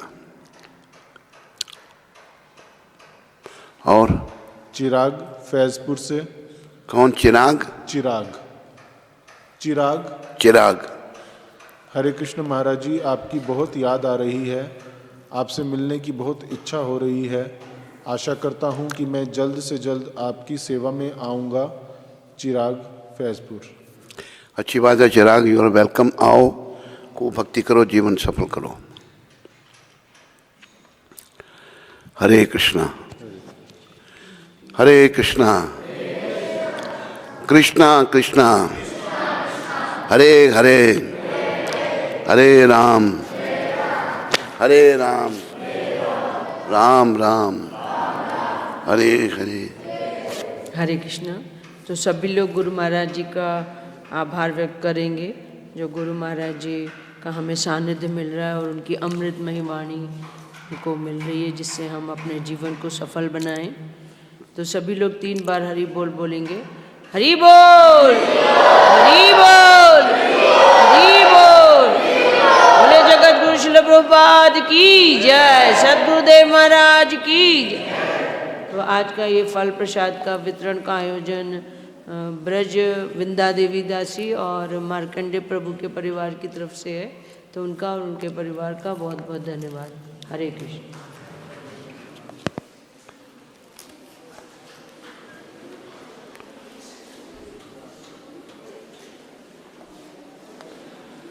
हरे कृष्णा कृष्णा कृष्णा हरे राम हरे. जाओ जाओ. अरे धन्यवाद. ये भी आपके साथ आए? नहीं, आप कहाँ से आए? अच्छा, घड़ी घड़ी. ठीक. पहली बार आए? पहले भी आए? पहले आते. आपको नहीं देखा मैंने. ये अच्छा, ये भी आए थे पहले? अच्छा अच्छा अच्छा. क्या नाम आपका? क्या शुभ नाम? अच्छा, तो आपने जब करना शुरू किया नहीं, कितनी माला करते हैं? बाकी नियमों का पालन कर रहे हैं. ये आपकी धर्मपत्नी. ठीक है, ठीक है. खूब भक्ति में आगे बढ़ो. अभी घड़ी इनको सौंप दिया ना, घड़ी हैं? ठीक.